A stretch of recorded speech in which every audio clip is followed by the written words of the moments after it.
Okay, we've been working pretty hard, especially with the blue and green belts, but even some of the lower ranked BBT class on hook kicks and spinning hook kicks. So Sensei Rob is here to kind of take us through first the regular hook kick, then the spinning hook kick. Okay guys, so you've been working on this for quite a while, but I'm just going to give you some tips to make it even better. So I like to call it a cousin kick to a side kick because it has a relative chamber to the side kick. So as all kicks, we should know that there is a pivot. So you notice that I'm pivoting away from whatever I'm hitting. In this case, it's these pads. I'm going to lift up my chamber. So I'm not going to lift it up towards the objects. I'm going to lift it up that way.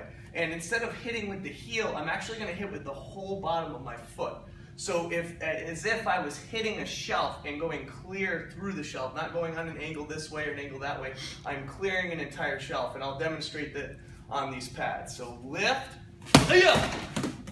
sweep the shelf off. So that's what you want to think about with the hook kick is, think of having some stuff on that shelf and just sweep the shelf off. He'll do it again with nothing on top of the pad. He'll go right over it.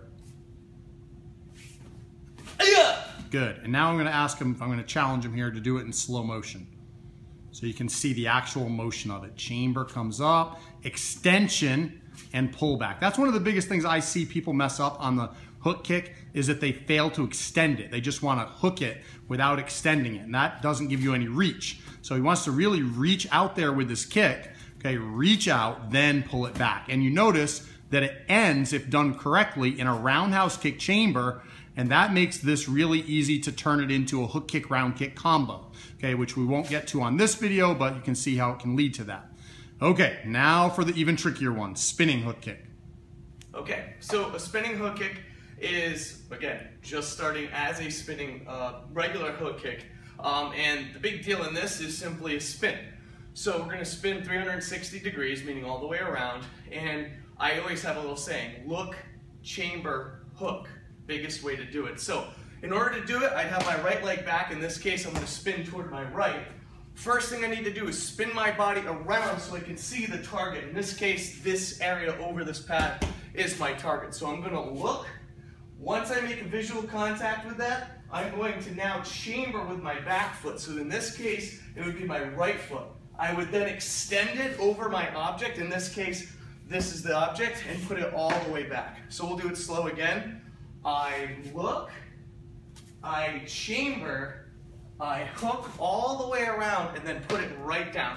A lot of people tend to chamber prematurely, so over here or too late. You want to make sure you look, make the contact, chamber, and then hook all the way around. Again, clearing that shelf. Excellent. And that's exactly how you should practice it. Say it to yourself. Look, chamber, hook. Okay, if you actually repeat the steps while you're doing it, it'll start to become second nature. So in some of our katas, we set this up with a step before the spinning hook. So if Sensei Robert does a back leg roundhouse kick, this is in the, then he'll take a step, and then he'll do that spin. And the reason for that step is to gain momentum. So if he does it quick, that step is going to add momentum to his spin. Okay, go. Round, step, that gets him spinning and accelerates the spin a little bit. So that step kind of sets it up. And when you get into doing jump spinning hook kicks, that step is going to make it a lot easier as well. Okay, so that's our hook kick and spinning hook kick.